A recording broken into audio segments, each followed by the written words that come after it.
लेके आता है 611 108, तो मैं उसे कहता हूँ भाईजान मुझे बताएं, किसी के खुदा को गाली देना बड़ी बात है या किसी के खुदाओं के घरों को तोड़ देना बड़ी बात है, यानी मंदिर को तोड़ देना, टेम्पल को तोड़ देना, ये बड़ी बात है या उसको गाली देना बड़ी बात है? तो द होल आइडिया इज कि unless you know the whole theory, the whole sequence of events, you will not be able to see that. Like अब यहां पे देखें, पहले खुदाओं को गालियां दे दी, उनको जहन्नम वासिल किया। Had these been actual God, they would not have come to it. उसके बाद जनाब एक स्टैंप लगा दी, खुद ही क्लेम किया है कि हम उन्हें जन्नत में फेंक देंगे, ठीक है, कि हम तुम्हारे खुदा को जन्नत में फेंकेंगे। उसके बाद स्टैंप कैसे लगाई है, अगर ये सच्चे खुदा होते तो ये जन्नत में दाखिल ना होते। भाई देखा किसने जन्नम को कि वो उसमें दाखिल हो गए, लेकिन ये स्टैंप भी लगा दी कि वो फिर उसमें जा ना सकते। अगली आयत अल्लाह कहता है, For them there is heavy sighing, वो cry, and there will, and therein will not hear. Indeed, those from whom the best has proceeded from us, they are far from it. जो प्योर मुसलमान है वो उस जहन्नम से बहुत दूर रहेंगे। They will not hear the sound of it while they are in that which their soul desires abiding therein. वो हमेशा हमेशा एक अच्छी जगह पे रहेंगे। और फिर अल्लाह उसके बाद फाइनली बताता है, they will not grieve by the greatest terror. वो ग्रीव नहीं करेंगे ग्रेटेस्ट टेरर से। तो सबसे पहले अल्लाह ने टेरर फैलाया, ठीक है। जब टेरर फैलाता है अल्लाह, तो उसके बाद अल्लाह क्या कहता है, फिर हम जाते हैं अगली में, कुरान चैप्टर नंबर 3 आयत नंबर 151 152। वी यानी कि यहाँ पे वी है Allah, we will cast terror into their hearts. हम उन किन के दिलों में, ऑफ दोज हु डिसबिलीव, कुफार के दिल में अल्लाह टेरर फैलाएगा। अब अल्लाह जब कुफार के दिल में टेरर फैलाएगा, तो अल्लाह को तो किसी ने देखा नहीं, तो अल्लाह कैसे टेरर फैलाएगा? अगली आयत पढ़ते हैं। And Allah has certainly fulfilled his promise to you. अल्लाह ने तुम्हारे से वादा कैसे पूरा किया?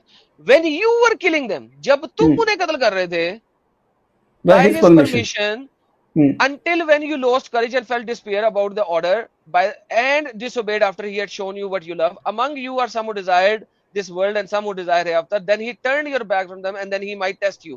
तो वो तुम्हारा टेस्ट था कि तुम डर गए थे, लेकिन फुलफिल अल्लाह ने प्रॉमिस कैसे किया है? जब तुम उन्हें कत्ल कर रहे थे। लेकिन ये बात अगर समझ नहीं आती, तो अब मैं आपकी 8-12 लेके आता हूं।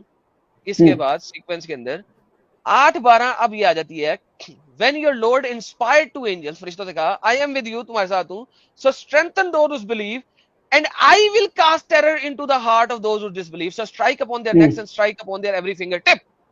अब आप टेरर किस तरीके से, अब अल्लाह कह रहा है, जाओ मैंने तुम्हें फरिश्तों के जरिए मदद कर दी है, जाओ इनकी दिलों में टेरर फैलाओ, इनकी गर्दनों पे मारो और इनकी उंगलियों के पोरों पे मारो। और फिर अगली आयत जो है ना, वो 60वीं है इसी चैप्टर नंबर 8 की आयत नंबर 60।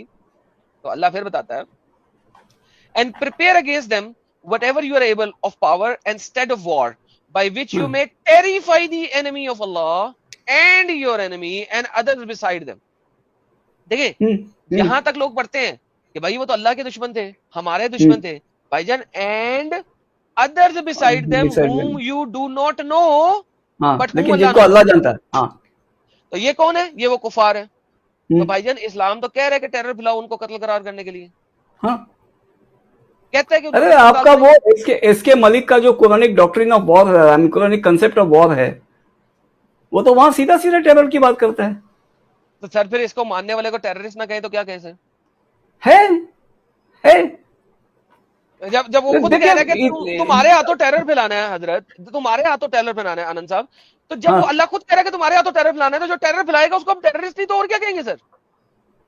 तो वही देखिए, जैसे आपने टेररिस्ट कह दिया ना, तो the terrorist becomes somebody who the law can deal with, that they want to avoid. इसलिए कहते हैं कि हम तो मोमिन हैं, जो अल्लाह का हुक्म मानते हैं, so we are not responsible. देखिए, एक आज मैं उसी बात पे रिफ्लेक्ट कर रहा था, एक हॉवर्ड ब्लूम नाम का एक ऑथर है, उसने एक किताब, उसने कई किताबें लिखी है, तो उसमें एक किताब में उसने दिया है कि कई लोग जो दुनिया जीतने निकले, कोई सक्सीड न कर सका, यह कैसे हो गया? उसका जवाब बहुत सिंपल है, वो लोग निकले अपने अपने नाम से, यहां आदमी का नाम हटाया गया और भगवान को डाल दिया गया, अल्लाह को डाल दिया, एक अल्लाह को डाल दिया, और उसमें यह डाल दिया कि देखिए क्या है कि इस पे आपको शक नहीं करना है और आपको पीछे भी नहीं हटना है. You are under CCTV 24/7 which is called फरिश्ता. सही फरमाया आपने. हाँ, द CCTV इज कॉल्ड फरिश्ता. तो उसमें क्या है कि वो जब देखता है आपने उसमें जरा भी कोताही की, एनीथिंग यू डू. देखिए, एक मजे की बात बताता हूं आपको. ये ऐसा दिन है ना कि जहां पे हर बात के लिए you are always scared whether you have done something right और wrong. I mean done something wrong. जी जी. एनीथिंग कुछ भी हो, आपको लगता है कि मैंने कुछ गलत तो नहीं किया, तो then you go to local clergy, local cleric, जो आपको फिर फतवा देता है या राय देता है, जो भी है. तो आप हमेशा, आपके कुछ भी काम के लिए आप हमेशा डाउट में रहते हैं. और दूसरी बात यह है कि you are not authorise to read and understand the Quran.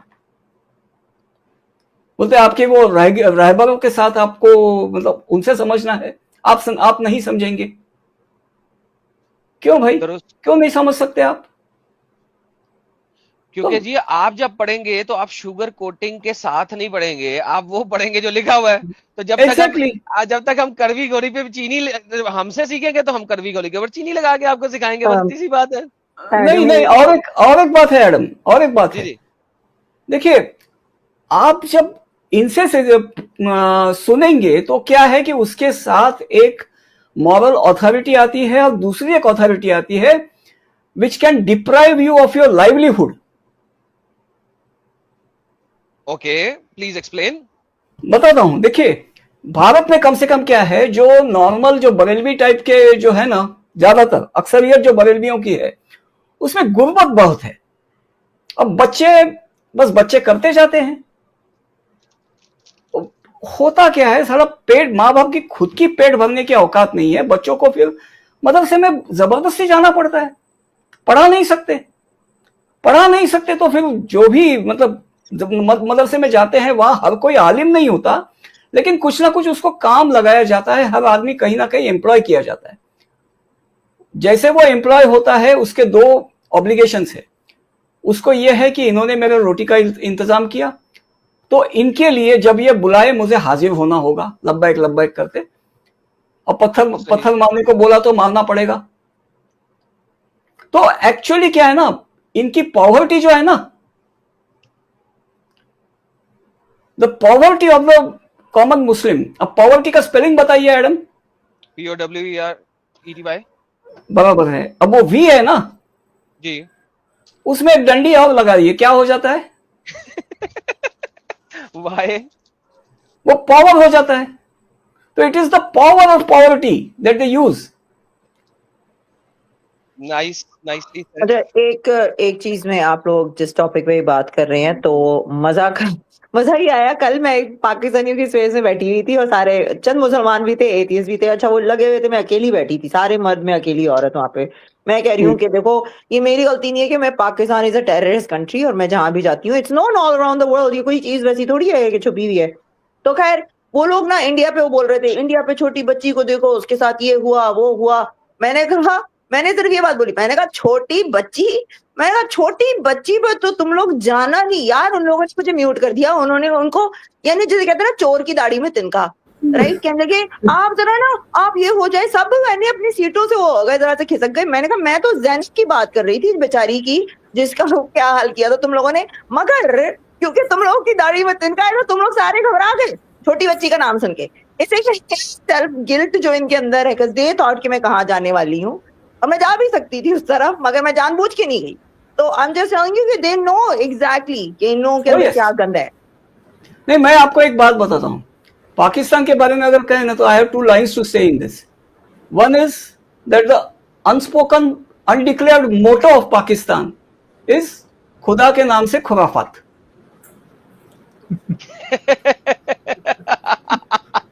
That's a good one. और ये क्यों? और एक बताता हूँ. और एक है, देखिए, लिंकन का जो ये उसका स्लोगन है ना, क्या, for the people by the people, नहीं, of the people, by the people, for the people. For the people, जी। तो Pakistan was created of mischief, by mischief, for mischief. Good one. लेकिन जो आपका पहला वाला लाइन था ना, वो हाँ। कुरान से साबित होता है। हाँ बिल्कुल है। You believers are more fearful within their breast than Allah. That is because they are the people who do not understand. तो जब ये सारी मैंने टेरर की आयतें दिखाता, तो टेरर की आयतों का इख्तिताम चैप्टर नंबर 59 आयत नंबर 13 में होता है कि मुसलमानों का डर जो है ना, वो अल्लाह की निस्बत ज्यादा होना चाहिए, क्योंकि अल्लाह तो आगे कुछ करेगा नहीं। तो मुसलमानों का डर क्रिएट करने के लिए अल्लाह इनको कहता है कि जब तुम इन्हें कत्ल कर रहे हो, तो तुम, ये कुरान चैप्टर नंबर 8 आयत नंबर 17, तो तुम नहीं कर रहे बल्कि मैं कर रहा हूँ, तो लिहाजा ये मेरा दिल है। And you did not kill them, but Allah who killed them. And you threw the stone, but Allah who threw it. मुझे नहीं मालूम है, 8:17 है ना ये? 8 की 17, yes. हाँ, अब यहाँ मेरा एक ही सवाल है कि ऐसे हर फतेह के बाद जो माले गनीमत से जो फसल गनीमत पैदा हो जाती है ना, वो कौन पैदा करता है? अल्लाह। बस वही डाउट है, थोड़ा सा मासूम सा सवाल है। ये मैंने कही तो मुसलमान आके पूछते हैं कि यार तुम्हें किसने पैदा किया? मैंने कहा माँ बाप ने भाई। नहीं अल्लाह ने पैदा किया है। अरे भाई अल्लाह का क्या काम आ गया था बीच में? यानी imagine this, they are so silly, because इसके ऊपर भी कुरान में डॉक्टर है, आपको पता है ना कि वुमेन की पेंटी के अंदर एक फरिश्ता रहता है। यार ये क्या बोल रहे हो तुम लोग, लाइक सीरियसली? मानने में क्या, मानने में कुछ भी है। महलीद जी, हर मुसलमान वुमेन की पेंटी के अंदर एक फरिश्ता रहता, और जब उछलता पानी आता है तो वो फरिश्ता कहता है, ओ अल्लाह उछलता पानी आ गया है। फिर वो मैं आपको दिखा देता हूँ, ये बुखारी की हदीस है 6595। ये देखिएगा, मैं आपके सामने स्क्रीन पे लाता हूँ ताकि लोगों को शक ना हो। यार देखो, लोग कहेंगे कि मैं गलत बात कर रहा हूँ। ये लिखा हुआ है, हर वुमेन की पेंटी के अंदर एक फरिश्ता रहता है। देखो, the prophet said Allah put an angel in charge of the uterus. पेंटी के अंदर यूट्रस के अंदर बैठा होता है, and the angel says, O Allah it is semen. तो जब यूट्रस छोटी सी है, उसके अंदर फरिश्ता बैठा हुआ है, जब सीमन आता है तो वो भी भीग जाता होगा बेचारा उससे।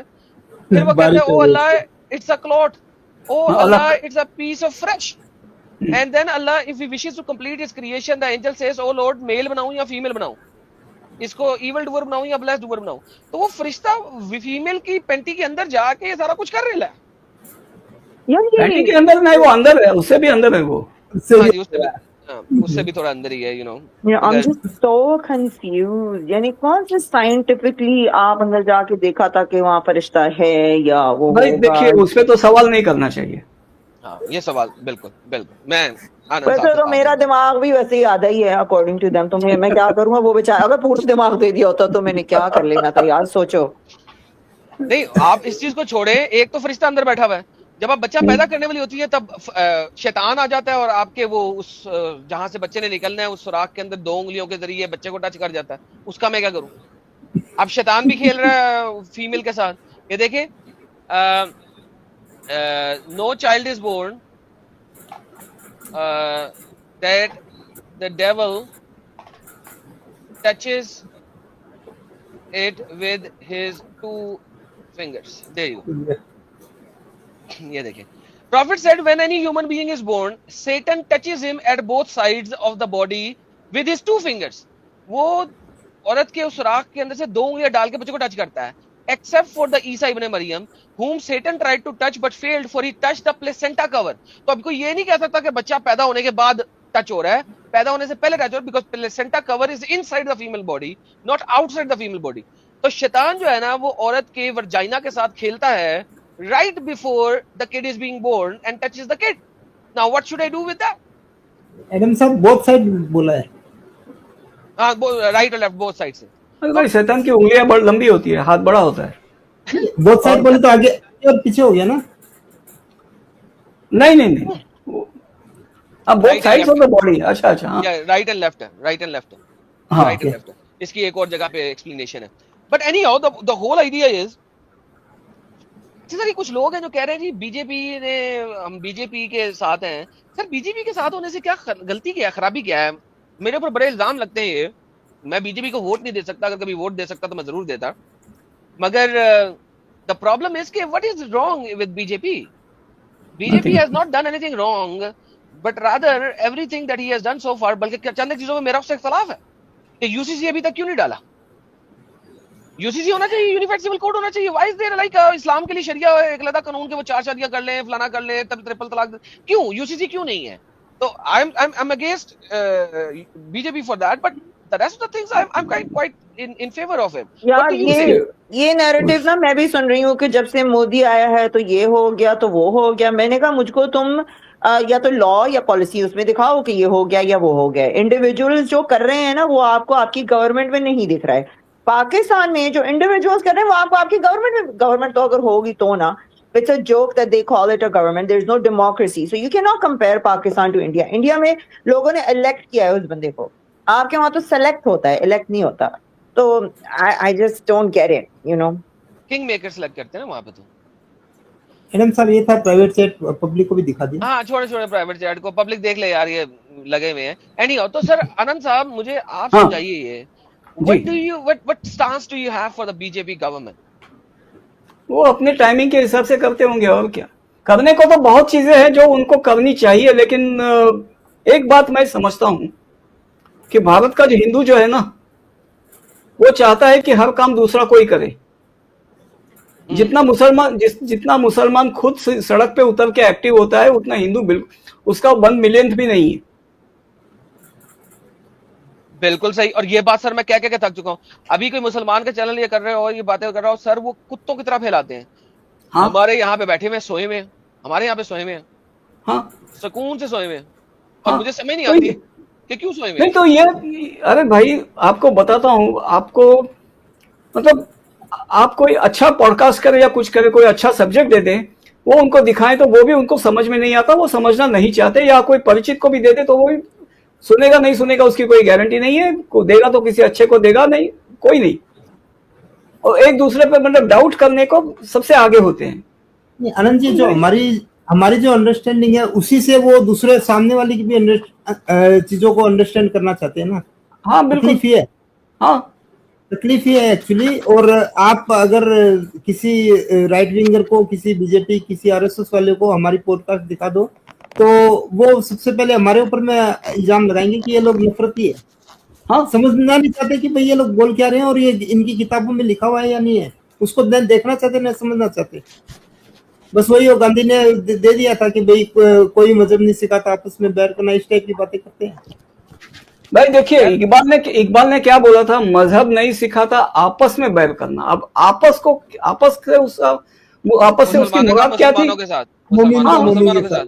हाँ वो उसने मतलब आपने पूछा नहीं, उसने बताया नहीं जी।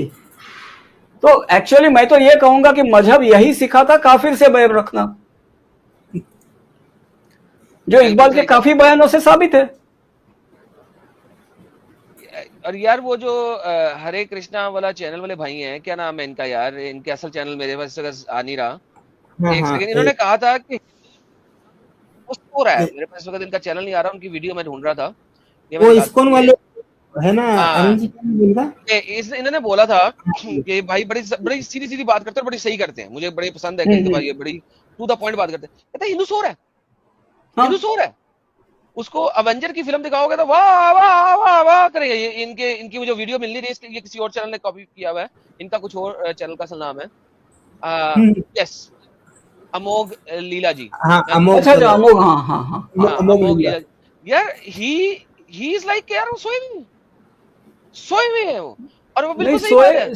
सोए नहीं है। मैं यहाँ आपको एक बात बताता हूँ, देखिए हिंदू जो है वो स्टेटस कोइस्ट है। Okay, who does not बताता हूँ उसका क्या है, वो डरता है कि अगर कुछ उथल पुथल हो जाएगी तो उसका स्टेटस वो नहीं रहेगा जो आज है, and he is afraid that it will be much lower than what it is today, so he does not want to rock the boat. और ये डर भी इसीलिए ना क्योंकि हमने देखा है पिछले 1000 साल में हमारे साथ में हुआ क्या है। बिल्कुल, जो पाकिस्तान था उसमें कोई टाइम पे लाहौर और ये पेशावर और जितने भी थे सारे के सारे हिंदू।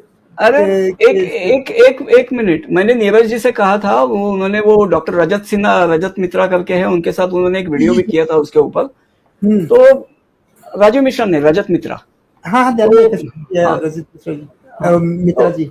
हाँ, तो मैंने सीधी सीधी एक बात बता दी थी। मैंने बोला देखिए भाई, बात यह है कि आप जिसको स्टॉकहोम सिंड्रोम कहते हैं वो महज 7 दिन का कार्यक्रम था जी। असल में। Stockholm syndrome is just one very minuscule part of dhimmitude. आप जिमिट्यूड को समझ लीजिए, हमें स्टॉकहोम सिंड्रोम को आप बेसिक समझे तो आप, और जिमिट्यूड को समझिए, आपको पता चलेगा कि जिमिट्यूड के सामने स्टॉकहोम सिंड्रोम तो कुछ नहीं है। आप जब जिमिट्यूड कहते हैं तो गलत है आप, स्टॉकहोम सिंड्रोम कहते हैं तो आप गलत हैं। It is dhimmitude. और जिमिट्यूड को लोग यहां समझते ही नहीं कि वो एग्जैक्टली क्या है। वैसे एडम, एक आपको बात बताता हूं, ये आप तो क्या है, आप दानिश्वर है तो आप सीधा ये बात समझेंगे। अब ये जो इसका वॉर में जो पहलगाम का जो हुआ ना नतीजा फाइनल, हेलो सब, हाँ sorry, I was speaking on mute, my bad sir. दानिश्वर कह दिया sir, I am so sorry मेरे सर। मैं आप दानिश्वर आप हैं सर, हम आपके सामने कुछ अरे ऐसी कोई बात नहीं। अरे मैं तो उर्दू भी नहीं पढ़ सकता, ठीक है। अरे उर्दू पढ़ने से कोई दानिश्वर नहीं हो सकता, मैं हिंदी नहीं पढ़ सकता सर। कोई बात नहीं। तो नहीं, जिस सब्जेक्ट की बात कर रहा हूं उसका तो मैं लिपि भी नहीं पढ़ सकता, इसलिए बोल रहा हूं। तो बात यह है कि ये जो फैसला हुआ इसमें 2 बड़े इस्लामिक डॉक्यूमेंट से रेफरेंस है। जी जी। एक है सुलह हुदैबिया और दूसरा है उमर का सुलहनामा। Very well said, pact of Umar and सुलह हुदैबिया। हाँ, तो पैक्ट ऑफ उमर की जो आखिरी शर्त है जो उमर ने खुद लगाई कि कोई भी कुछ भी करे तो जिम्मा आपके ऊपर खत्म, मतलब जिम्मे की जो आपके ऊपर जो महफूज है आप, तो वो खत्म, ठीक है। हर यहूदी या हर नसरानी या जो भी है, हर काफिर जो है वो किसी भी मुसलमान के हाथ से कुछ भी सजा पाने को रेडी होना चाहिए। हाँ, मतलब उसके ऊपर सजा लागू होगी, ठीक है, बेशक। और ये हो गए वो। और दूसरा ये पैक्ट ऑफ उमर का हो गया। और सुलह हुदैबिया का क्या था? अलाइज में भी कोई भी कुछ भी करे तो भी anybody can go to war. Absolutely. जैसे सुलह हुदैबिया का एंड में वो मक्का पर जो आक्रमण हुआ वो क्या हुआ? वो क्योंकि मोहम्मद, वो कैसे हुआ, वो भी एक बड़ा डिसेप्शन है। चैप्टर नंबर 60 आयत नंबर 1, लोग सुन लो, लोग जो सुन रहे हैं सुनो। चैप्टर नंबर 60 आयत नंबर 1 उसकी तफसीर पढ़ो, आपको पता लगता है कि दूर दराज के किसी इलाकों में 2 कबीलों में आपस में जंग हुई थी। उसका इस्लाम से और मुशरिकों से कोई ताल्लुक नहीं, पानी लगाने के ऊपर, खेतों में पानी लगाने के ऊपर, जो कि इंडिया पाकिस्तान में अक्सर होता रहता है, उसके ऊपर लड़ाई हुई। और मोहम्मद को पता लगा, मोहम्मद ने कहा ओके चुप, लश्कर तैयार करो, हमने चुप चुप के हमला करना है क्योंकि सुलह टूट गई है। हाँ, क्योंकि वो 2 कबीले जो थे वो दोनों साइड के थे।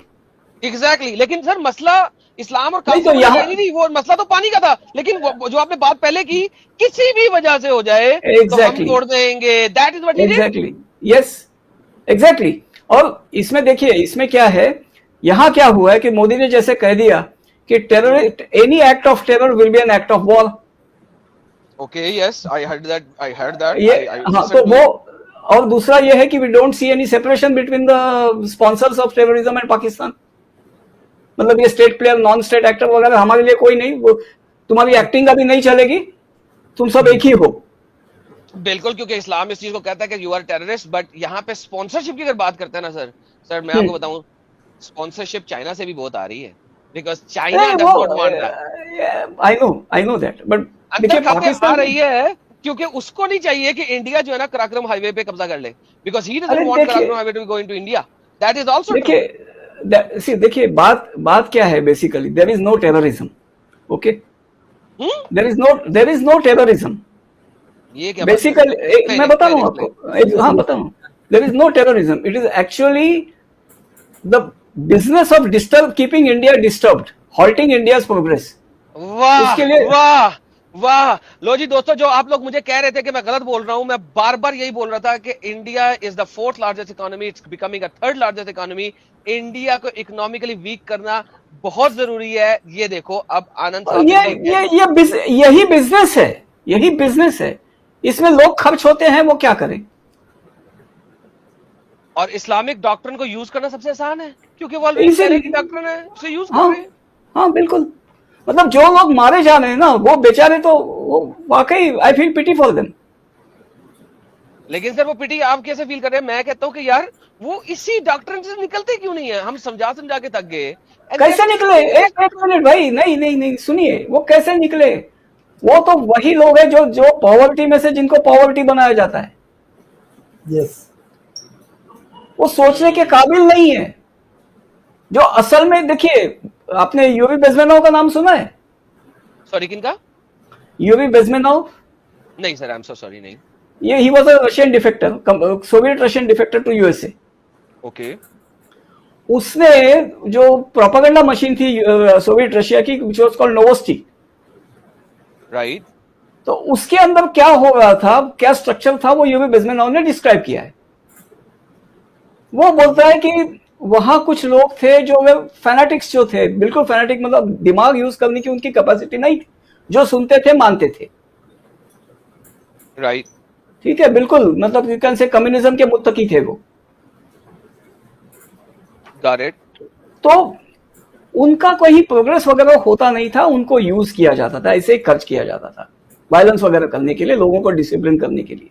यूजफुल इडियट नहीं, नहीं, more than that.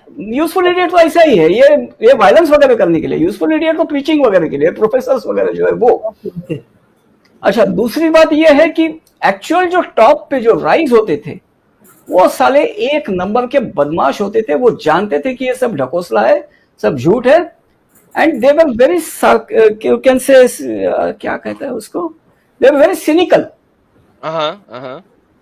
And very smart. मतलब वो खुद कभी नहीं मरते थे। ओके। तुम्हारी, मतलब ये बिल्कुल 9-120 वाली बात है कि मेरी जान तुम्हारी जान से ज्यादा कीमती है। ओ एब्सोल्युटली सर, ये तो इस्लाम बताता है ना। तो ये सिंपल है फंडा। Wow, it is very easy to understand. अच्छा एडम साहब, एक और बात बताओ आनंद जी की। आनंद जी ने ही ये वर्ड कॉइन किया था, communism is Islam without Allah and Muhammad. Yes, यही था ना एग्जैक्टली? हाँ, नहीं, एक्चुअली मैंने उसको नाम दिया था, मतलब हिंदी नाम दिया था, नास्तिक इस्लाम है। कम्युनिज्म बोले थे। हाँ Yeah, I'll keep this in mind. I'll gonna use that. I am definitely going to use that. Go ahead. वो नास्तिक इस्लाम है communism. That is so true. That is so true. And ये मैं वही बात बोलता था कि like seriously speaking, मोहम्मद ने सिर्फ ये किया कि एक झंडे के नीचे इकट्ठा किया, लेकिन असल में कम्युनिज्म ही था। You are so right. I've said that. लेकिन आपको एक बात बताता हूँ। आपने लॉर्ड ऑफ द रिंग्स वगैरह तो देखी होगी? बिल्कुल देखी हुई है। तो उसमें वो जो one ring to control them all जो था ना, that is it. Oh my God, like क्या बात है जी, क्या बात है, क्या बात है। और वो रिंग के लिए ही तो पूरी फाइट हो रही है। मतलब इतने सालों में जो खलीफा होने के लिए जो है ना, that is the fight for that ring. वाह वाह, very well said, very well said. मेरा एक सवाल है, आप लोग यहाँ बात कर रहे थे कि हिंदू खड़े नहीं होते हैं ये वो, तो जैसे कि आप देख रहे हैं कि ये चीज यहाँ भी बढ़ती जा रही है in the western country, right? Last year एक रैली हुई यूके में, जहाँ पे टॉमी रॉबिन्सन और उसके साथ 100,000 गोरे निकले, राइट? तो ये सारे खड़े हो गए, देखो ओ इस्लामोफोब्स, रेसिस्ट। तो जब लोग खड़े भी होते हैं ना, तो फिर ये अपना आरआर शुरू हो जाते हैं ना, वहां पर विक्टिम कार्ड फौरन आ जाता है इनका। ये अंडरस्टैंड ना, इनके पास सारे कार्ड होते हैं भाई। इनका वो मुहावरा होता है कि पट भी मेरी, ये भी मेरा, ठेंगा तुम्हारे बाप का, हमें कुछ नहीं देंगे तुमको। तो इस वजह से भी लोग नहीं करते। बहुत लोग यार, दे don't want to be cancelled, they don't want to lose their jobs and stuff like that. तो लोग हिंदू भी डरते हैं और यहाँ पे गोरे भी डरते हैं। देखिए, एक आपको बात बताता हूँ। इन्होंने क्या है ना, हरे तलवार की ढाल लाल होती है। ओए ओए ओए ओए हो। Say it again. आपको चाहे तो मैं उसका विजुअल भी दे देता हूँ, चाहिए विजुअल? हाँ, वो विजुअल यूट्यूब में जो है ना खराब ना हो जाए, बैन ना हो जाए। मैं चाहता नहीं कि वीडियो खराब होए। हाँ ठीक है। तो लाल, हरे तलवार की ढाल लाल है हमेशा। और यहाँ एक आपको बात बताता हूँ, ये क्या है मालूम है, ढाल को एक फारसी शब्द है, अरबी में शब्द कुछ है तो मुझे बता देना एडम। जी जी मुझे ढाल के लिए देखिए, आपको सैफुद्दीन, सैफ अली वगैरह वो सब सैफ मिल जाते हैं। अब सैफ का मतलब तो आप सभी जानते हैं, सैफ तलवार होती है। बिल्कुल। तो सैफुल इस्लाम, सैफुद्दीन वगैरह सारे मिल जाते हैं आपको। लेकिन ढाल जो है, मतलब इस्लाम की ढाल कोई नहीं बनता। तो ढाल, बिना ढाल के लड़ते कैसे हैं? काफिर को ढाल बनाते हैं। ये जो किले का दरवाजा अंदर से खुलता है वगैरह ना, वही सब काफिर इनकी ढाल है। Oh wow wow wow wow, nicely said. अभी सेक्स स्कैंडल में, जैसे जयपुर से अजमेर सेक्स स्कैंडल थी, उसमें they particularly involve a few Hindus.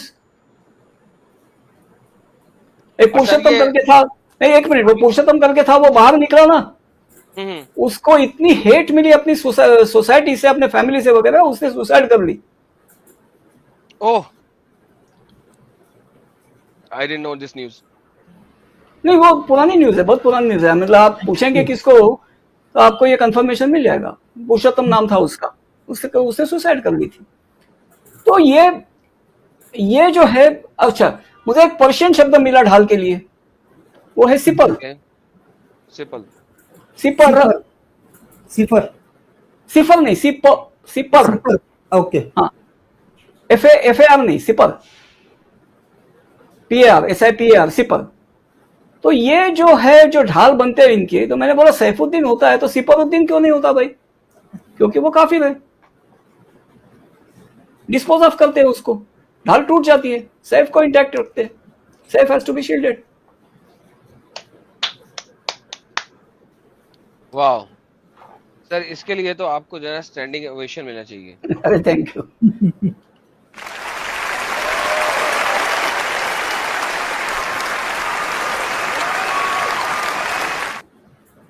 Thank you.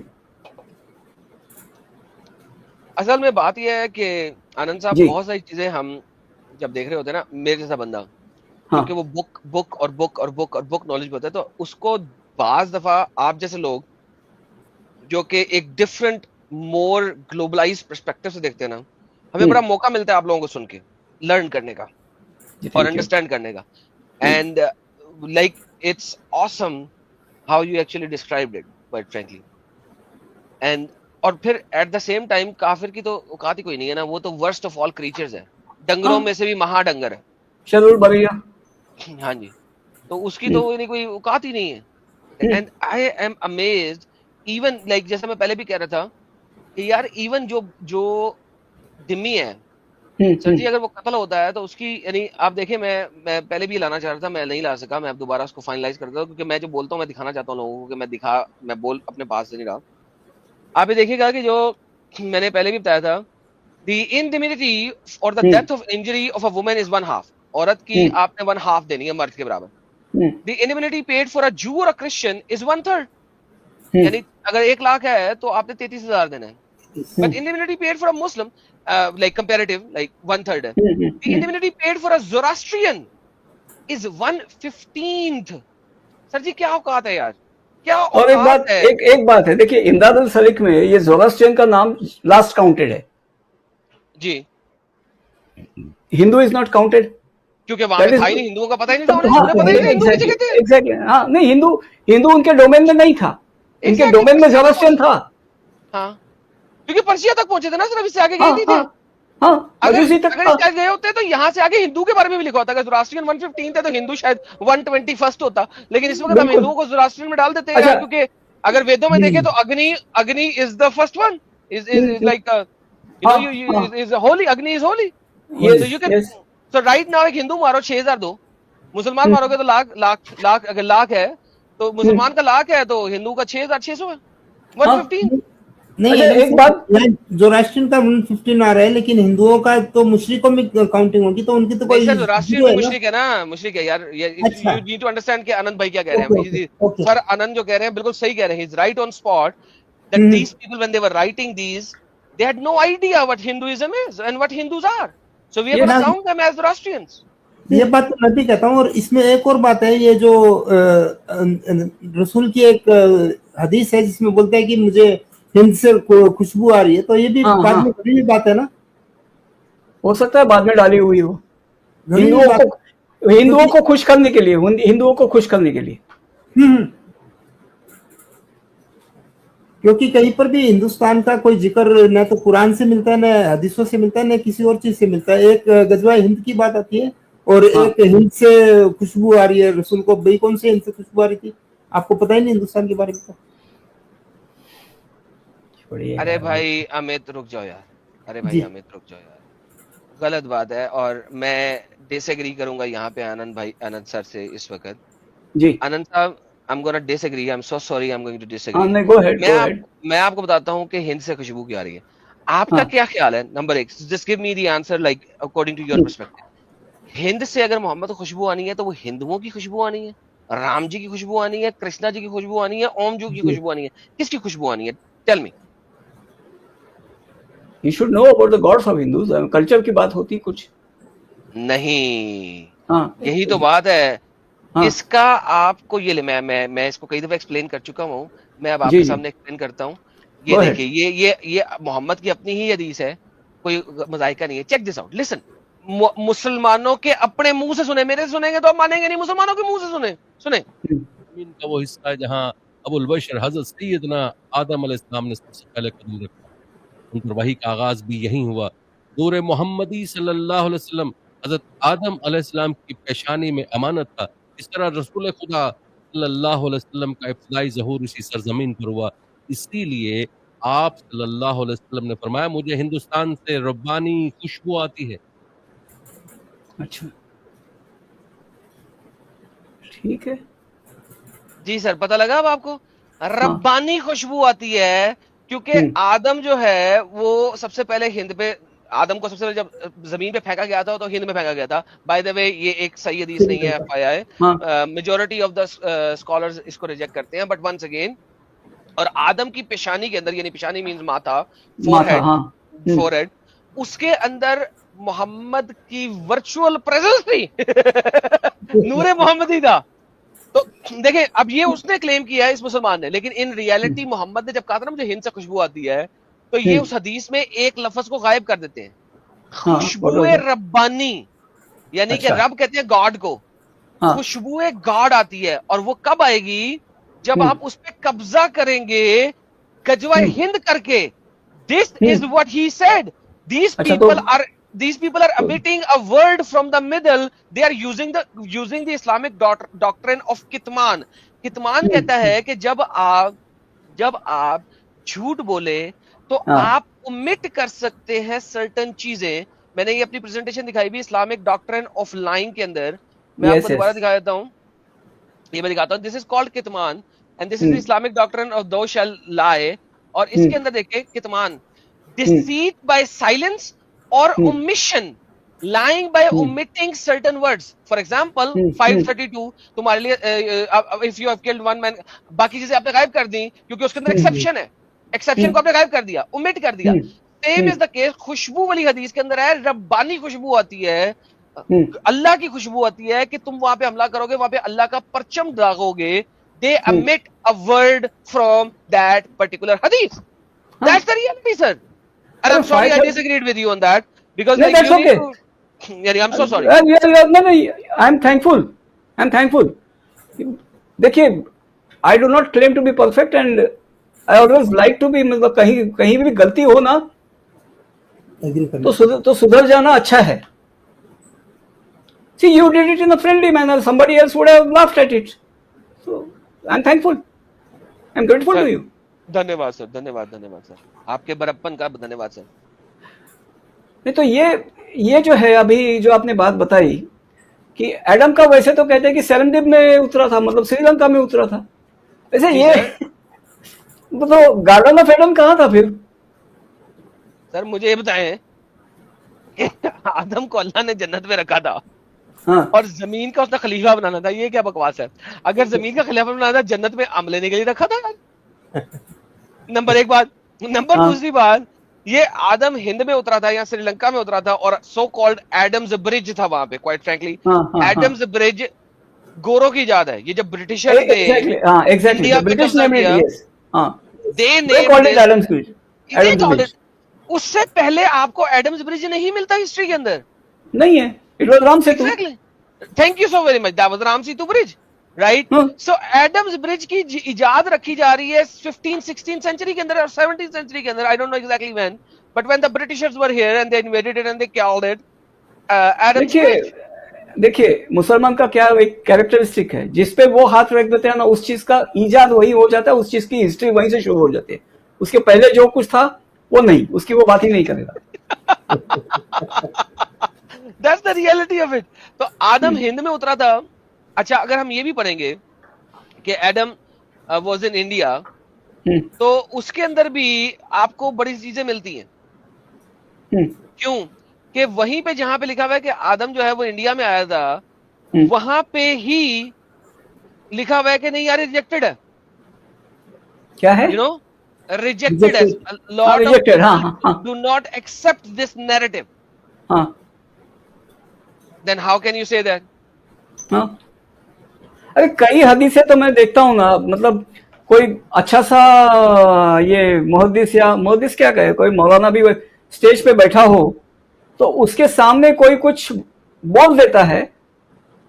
वैसे नीरज जी एक बताते हैं कि मतलब इसके प्रेजेंस में कौन है अपना खादिम रिजवी, उसके प्रेजेंस में वो हाजत की ये बताते हुए एक बूढ़ा सा आदमी है, वो नरेट करता है कि इनको हाजत जाना था तो पेड़ पकड़ के ले आए, इसको बोला लो पेड़ पकड़ के ले आना वगैरह वगैरह।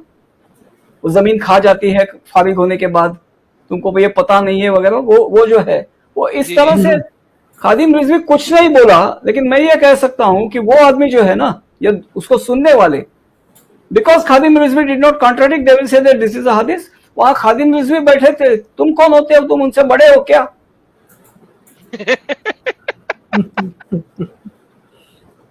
सर देखिए, ये आपने बिल्कुल सही कहा, और मैं एक बात कहता हूँ कि इस्लाम में कंट्राडिक्शन इतनी है कि आप इमेजिन करें, मोहम्मद का एक गधा था, उसका नाम था सॉरी याफूर।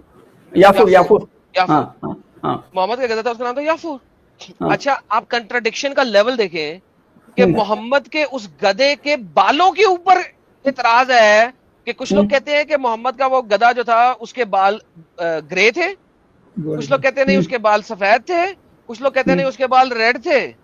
अब मुझे बताएं कि इनका कंट्राडिक्शन इस लेवल पे है कि मोहम्मद के गधे के बालों के ऊपर तक कंट्राडिक्शन है, तो आदम की पिताई के ऊपर कंट्राडिक्शन क्यों नहीं होगा सर? अच्छा एडम साहब, ये अमित भाई जस्ट अ सेकंड, आनंद भाई मुझे बताएं कि क्या ये कोई लॉजिकल बात लगती है कि आप मोहम्मद के गधे के बालों के ऊपर 1.5 पेज की डिस्कशन करें? What is the logic behind the hair colour of a donkey of Muhammad that he rode? What is the logic behind it? बाल बंगाली तो नहीं थे ना?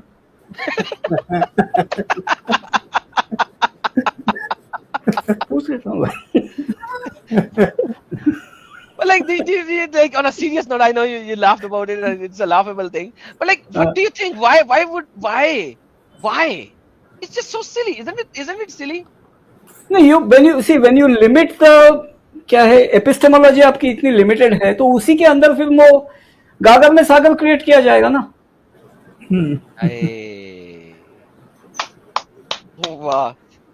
अच्छा sir, I am very happy and I am glad, and काफी आपका time भी लिया। मैं चाहता हूँ कि कुछ लोगों ने अगर कोई बातें, कोई सवाल आपके लिए रखे हैं तो मैं वो ले लूं, because I don't know how much time you have. नहीं ठीक है, मैं तो जागते रहता हूँ। अच्छा एडम साहब, ये जरा आदम का जमीन पे उतरना भी इत्तिलाफ है इनका, ये अंदर में जी ये कंट्राडिक्शन है। मैं वही कह रहा हूँ ना, कुछ लोग कहते हैं, ये देखें आपने लिखा दिया, हाईलाइट किया हुआ है, कुछ लोग कहते हैं मक्का और तईफ जो कि पुराना मदीना है उसके दरमियान में आया था। सम सेड एडम केम और सफा एंड मरवा, यानी मक्का के अंदर ही सफा और हवा के दरमियान में आया था। कुछ लोग कहते हैं इंडिया में आया था। That's exactly what I am saying कि इसके अंदर भी कंट्राडिक्शन है कि आदम आया कहां था, लेकिन जिस वक्त नैरेटिव जहां पे फिट बैठता है उधर बिठा लो और अपनी बात को सच्चा साबित कर लो। देखिए आजकल यहाँ के, एक मिनट अमित, आजकल यहाँ के जो मौलाना लोग हैं ना, जी वो चूंकि अभी बात उठी लगी है कि ये एलियन रिलीजन है, एलियन डॉक्ट्रिन है, तो कहते हैं नहीं यही का है, आदम यही उतरे थे। ये हमारे बाप का है। एग्जैक्टली एक नया गेम तो इन्होंने शुरू कर दिया है। हाँ, तो मतलब देखिए, इस्लाम में इनोवेशन नहीं हो सकता, लेकिन मुसलमान इनोवेट बहुत करते हैं। वाह यार, आज आप छक्के पे छक्का मार रहे हैं। Like seriously speaking, I am like one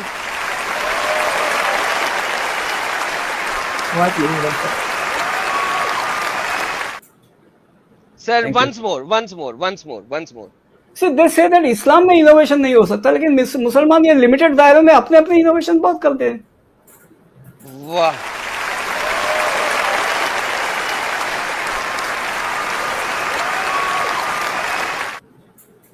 फिर उस पे वो क्या है ना, कॉन्ट्रडिक्शन को क्या कहते हैं वो, ये तकफीर इख्तलाफ है। तो इख्तलाफ, फिर देखिए, इख्तलाफ में जब आप शिद्दत जोड़ते हैं तो वो तकफीर बन जाती है। क्योंकि शिद्दत, देखिए, शिद्दत is an integral part of Islam. बिना शिद्दत इस्लाम कहीं नहीं जा सकता। वो शिद्दत ही उसका बूस्टर इंजन है, ठीक है। तो जब तकफीर आ जाती है ना, एक आपको बात बताता हूं, आपको भगवान राम के बारे में तो सुना ही होगा, वो वाल्मीकि का भी नाम सुना होगा आपने। बिल्कुल सर, मैंने कुछ हद तक पढ़ा भी है। नहीं, ठीक है। मैं एक बहुत छोटा सा इंसिडेंट बताता हूँ। तो वाल्मीकि को क्या था, वाल्मीकि एक रॉबर थे, बिल्कुल हाईवे रॉबर थे, ठीक है। तो नारद मुनि मिले, तो उन्होंने फिर उनको उपदेश दिया वगैरह वगैरह। तो नारद मुनि ने बताया राम का नाम ले लो। तो वाल्मीकि से राम का नाम भी लिया नहीं गया। वो मरा कहते कहते, तो मरा करते करते राम राम राम राम हो गया वो, ठीक है। ये कहानी है। अब मैं ये कहानी मैंने क्यों बताई, इस पर आता हूं। इस पर आप तो डेफिनेटली हंसेंगे, ये तो गारंटीड है। क्या था कि काफिर जब मार के खत्म हो जाते हैं ना, लेकिन आपको फिर नया शिकार चाहिए, तो काफिर को खोजने निकलते हैं। तो खोजने निकलते हैं तो काफिर करते करते वो फिरका हो जाता है। जो भी आपसे इख्तलाफ रखता है वो आपके लिए काफिर है। Very well said. अच्छा, ये जो आपने बताया ना, मैंने इस तरीके से तो नहीं बोला, लेकिन कई दफा बोला हुआ है। बट नाउ काफिर फिरका, ये वाह यार, दिस इज लाइक मैंने से कि एज से जो जीनियसपन आता है, वो यानी like I am so glad, I'm loving it. I don't know why I haven't found you before. Awesome, sir. Awesome. I had not known you before. जब तक मैंने आपकी ये गज़वा हिंद की वीडियो नहीं देखी. I didn't know about that. And I can't even pronounce your last name, by the way. ठीक है, वो तो मेरे कम्युनिटी के लोग भी ठीक से प्रोनाउंस नहीं कर सकते। छोड़िए। So I'm so sorry for that. लेकिन man, when I listen to you in that channel, क्या नाम था उनका, नीरज जी का चैनल था, नीरज अत्री के चैनल के ऊपर, I was like, यार, this guy has immense knowledge. He has spent time into this, and then again, you are so brilliant in stating certain facts, and I'm so glad कि मैं आपसे बात कर सका हूँ, and I will be in touch with you, and we need to arrange a few more discussions, certainly, especially on the doctrine of abrogation and on the doctrine of Nuzul. When which surah was revealed. So these are the two topics जो कि मैं आपके साथ बात करूंगा, because वहां पे आपने शक दिखाया और आपने कहा कि सी बनाते हैं हिंदुओं को, तो मैं चाहता हूं कि वो बात चले, और मैं चाहूंगा कि आप उस टाइम पे अपने चैनल पे भी उसको पुश करें, like we will do it due podcast, ताकि हर एंगल से सब जगह फैल सके. So definitely. So let's just finalize certain questions. Blackpink. एक आपको छोटी सी बात बताता हूँ. Yes sir, yes sir. ये 532 तो आपने दिखा दी थी, ठीक है जी. मेरे हिसाब से सबसे डेंजरस आयत कौन सी है, तो 534 है. बिल्कुल सही हो गया sir. Can you repeat it? Can you repeat that आयत? मैं सर लेके आ रहा हूँ, एक सेकंड, ताकि दुनिया को पहले नजर भी आ जाए. हाँ, जरूरी है. आप 33 की बात करें, 34 की नहीं, बात करें? 34. Alright, I am bringing it up, just give me a second sir. ये सर आ जाती है अब. Except for those who return repenting before you overcome them. and know that Allah is forgiving and wise. यहाँ एक minute, यहाँ आप original पढ़िए, वहां एक शब्द है, अभी मैं उसे डिटेक्ट नहीं कर सकता, लेकिन ट्रांसलेशन में मैंने वो पढ़ा है। इन तकदू अलैहिम फआलिमु इन्नल्लाह गफूर रहीम। नहीं, तकदीरुन कहाँ है? तकदीरु कहाँ है? तकदीर, हाँ, तो ये तकदीर जो है ना, उसका यहाँ ट्रांसलेट नहीं किया गया है। सी my interpretation of this ayat is that if you are aware of Islam and you have not accepted Islam before Muslims overcome you, ठीक है, then you do not have the choice of accepting Islam and saving your life. It is up to that Muslim to allow you to live. वाह यार, वाह। एक बंदा, दोस्तों समझो इस बात को, एक बंदा जो अरबी को जानता नहीं है, पढ़ नहीं सकता है, इसने वो बात कर दी है कि जो मैंने भी कभी नहीं सोची थी।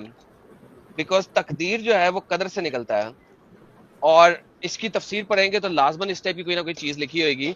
एंड मैंने चूंकि इसको इतना रटा नहीं हुआ इस वाली आयत की तफसीर को, तो I can't say that at this moment. लेकिन इसके ऊपर सर जी एक सेपरेट स्ट्रीम में बड़े आराम से और बहुत जल्दी रखूंगा, because this is like a तबाही आयत।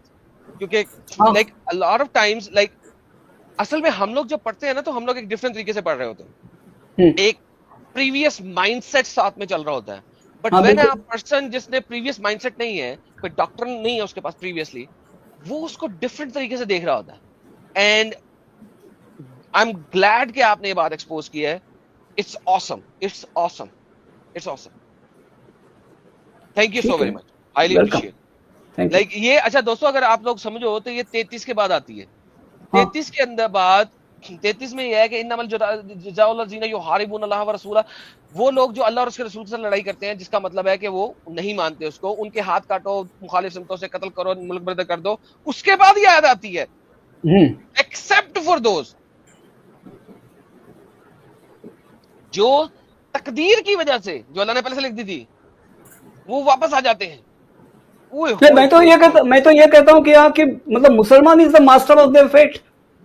अल्लाह नहीं, यहाँ मुल्ला उनके तकदीर का मालिक है। You are the master of the fate of those who have surrendered to you but have not accepted Islam before. Oh my goodness, oh my goodness, wow. I'm gonna study this in 4 different tafsirs. मतलब देखिए क्या है कि आप जब ये किसी पर आप जब कॉन्कर करते हैं ना, तो यहाँ ये रवीश कुमार जैसे कुछ लोग हैं जो फेमसली उसने कहा कि तो सब इस्लाम कबूल कर लेंगे ना, उसमें कौन सी बड़ी बात है। My saying is that you don't really have that choice. Who is this Ravi Kumar? Is he a Muslim? Ravish Kumar, no, he is a leftist. Communist. Secular, S-I-C-K. Secular. I don't call them secular. I call them seculars. They are sick. Hardcore. तो ये hardcore secular है। तो इसका फंडा क्या है कि भाई अगर आपके पास माल है या आपके घर में अच्छा माले गनीमत है, तो वो आपको जीने नहीं देगा। He is not interested in making a Muslim where you can retain the property. देखिए, अगर आप मुस्लिम हो गए तो आपकी प्रॉपर्टी, आपका खून उस पर हराम है जी। बिल्कुल, मोहम्मद ने कहा है। हाँ, तो वो चाहता है हलाल है ना, अदरवाइज हलाल है। हाँ, नहीं, तो देखिए उसका आपका खून उस पर हराम है। तो he has not attacked you for the sake of making you a Muslim. He has attacked you for the sake of your women and your money. माले गनीमत, माल एंड गनीमत बोथ, माल एंड माले गनीमत दोनों। तो उसके लिए उसने अटैक किया है। तो वो आपको जिंदा क्यों छोड़ेगा? आपको उससे जिंदा छोड़ दिया तो वो आपको उस पर हराम हो गया, हराम हो जाएगा। तो why will he give you that option? तो सर वही बात है ना कि मोहम्मद ने भी तो कहा था, मेरे अल्लाह ने मुझे 2 ही मोहब्बतें दी हैं, एक मोहब्बत परफ्यूम की और दूसरी औरत की। हाँ, और उसको खुशबू भी नहीं बच्ची के छोड़ी। अब उस बात में नहीं जगह से आ रही थी, वो एक सेपरेट चीज है। लेकिन वो ठीक है, वो ठीक है। ये हदीस है आपके सामने कि कहता है हुब्बुल इला दुनिया कमल निसा व मुझे दुनिया में 2 ही दी गई हैं, इस दुनिया में मोहब्बतें, निसा की और उसकी अपना परफ्यूम की। तो ये तो कई जगह लिखा हुआ है मोहब्बत। यानी इमेजिन करें और फिर वो इंजॉयमेंट, मोहम्मद ने कहा था कि दुनिया में बड़ी इंजॉयमेंट है, लेकिन सबसे बेस्ट इंजॉयमेंट कौन सी है? वो है जी एक बेहतरीन औरत के मुसीबत से the whole world is to be enjoyed, पूरी दुनिया को एंजॉय करना है, but the best thing in this world is a good woman. Best enjoyment, sorry, फिर मैं एंजॉयमेंट करूंगा तो एक बंदा आया था लास्ट टाइम, वो कह रहा था कि जनाब आपने जो है ना एंजॉयमेंट का लफ्ज इसमें नहीं दिखाया, ये असल में एक एंजॉयमेंट का लफ्ज दूसरी वाली में है, नहीं ये प्रोविजन वाला है। एक सेकंड मैं इसको लिखा, I think this is better. I mean जो राइटियस वाइफ है जो, ये देखें राइचियस वुमन नहीं, असल में एंजॉयमेंट, बेस्ट एंजॉयमेंट जो है ना वो राइचियस वुमन से है। ये इस चीज को समझे, वो औरत को सिर्फ सर मजे की चीज बनाने के लिए रखा हुआ है, मजे की चीज के लिए। ये देखिए मैं दिखाता हूँ, बेस्ट थिंग तो वुमेन है। ये देखें best temporary convenience in this world, okay convenience आ गया यहाँ पे। और अभी हम ये देखें best enjoyment of the world is a pious and virtuous woman. There you go. So translation में ये लोग दो नंबरी करते हैं, एक ही दिस अरबी में खोला ना, ये मैंने अरबी लिखी है, जैसे ही मैंने अरबी लिखी है तो आपके पास उसकी 36 ट्रांसलेशंस आ गई, लेकिन इन रियलिटी जब फर्स्ट पार्ट इज एंजॉयमेंट तो second part is also enjoyment, but they don't translate it like that because it feels bad for them. तो मोहम्मद तो कहता है औरत से एंजॉय करो। अरे देखिए एडम जी, देखिए बात ऐसी सिंपल फंडा है। आज जो आर्ग्यू करते हैं ना, आज जो कन्विंस करते हैं, इट इज एक्चुअली झूठ जिहाद। Very well said. बिकॉज देखिए ये लोग जो कन्वर्ट हुए थे, they were converted by the edge of the sword. आपने वो ईसाप नीति की वो कहानी सुनी होगी। एक मिनट, आपने ईसाप नीति की बाय रेप। हाँ वो तो है ही, लेकिन मैं ये कह रहा हूं कि आपने ईसाप नीति की वो कहानी सुनी होगी कि जो एक को दुमकटी लोमड़ी की, दुमकटी सियार की। हाँ जी, दुमकटी लोमड़ी, यस। और दूसरा है नीला सियार, रंगा सियार, रंगा बिल्ला जिसको बोलते हैं। नहीं रंगा बिल्ला अलग है भाई। रंगा बिल्ला वो रंगा बिल्ला दो क्रिमिनल्स थे, ये रंगा सियार था। मतलब वो एक कलर के बैरल में गिर गया तो बोलने लगा कि मैं मतलब आई एम क्या कहते हैं मुझ पर, मतलब he started claiming that he was a profit. और लोग उसकी हम लोग सभी प्राणी उसकी सुनते भी थे। देन एक वो सियाबो का हुआ सुनने आया और उसने हुआ करने शुरू कर दिया। अरे साला ये तो सिया भी है, मारो पकड़ के। तो ये कहानी आपको याद रखनी पड़ेगी। और दूसरी कहानी है दुमकटी लोमड़ी की, दुमकटी सियार की। सही। तो दुमकटी सियार की बात क्या थी कि वो कहने लगी कि ये तो फैशन है, this is the latest fashion, मैंने अपने मर्जी से करो, ये अच्छा दिखता है वगैरह वगैरह। तो उसमें क्या है कि ये कहते हैं, मतलब ये कैसे बने वो बात नहीं करेंगे, वो कुछ ना कुछ अपनी कहानी बना के लाएंगे। तो बात यहां वही आती है। ये जब कहते हैं कि हमारे पूर्वज बने वगैरह वगैरह वगैरह, तो इनका कहना यही है। ये एक्चुअली दुमकटे सियार है जो बताते नहीं है कि उनके पूर्वजों की दुम कैसे कटी थी या क्या कुछ कटा था। Very well said. और आज तो नहीं, मतलब क्या है ना कि उस जमाने में उनके पूर्वजों को कोई अपॉर्चुनिटी नहीं मिली थी